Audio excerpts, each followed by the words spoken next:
National Herald అనే ఒక పత్రిక ఉంది. ఆ పత్రికకి సంబంధించి అది స్వతంత్రానికి ముందున్నటువంటి పత్రికకి సంబంధించినటువంటి ఆస్తులు ప్రభుత్వం ఇచ్చినాయి. అవన్నీ కలిపి లెక్కేస్తే వందల కోట్లు కాదు వేల కోట్ల రూపాయలే.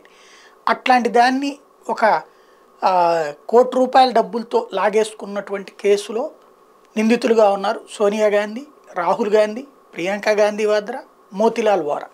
మోతీలాల్ వోరా ఆ స్కెచ్ అంతా వేశారు, వీళ్ళందరూ సంతకాలు పెట్టారు, పార్ట్నర్స్ ఓపెన్గానే. దాని మీద సుప్రీంకోర్టు తర్వాత అరెస్టు, బెయిలు, విడుదల ఇవన్నీ అయినాయి చూసాం.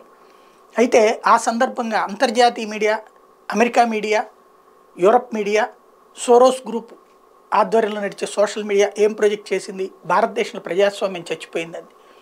ప్రజాస్వామ్యం చచ్చిపోవడం అంటే విపక్షాల పేరుతో, అంటే అధికారంలో ఉన్నప్పుడు దోచుకున్నోడు విపక్షంలోకి వచ్చాక బయటపడ్డతే కూడా పట్టుకోకూడదని చెప్పడం వీళ్ళ దృష్టిలో ప్రజాస్వామ్యం అన్నమాట.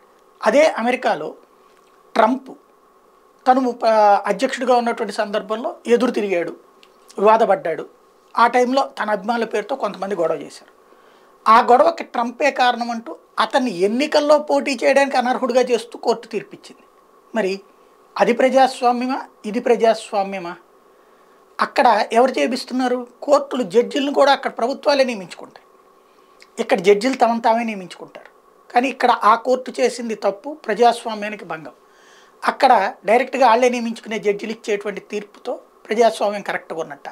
కాబట్టి నేతి బీరకాయలోని నెయ్యి, అమెరికాలో ప్రజాస్వామ్యం రెండూ ఒకటే.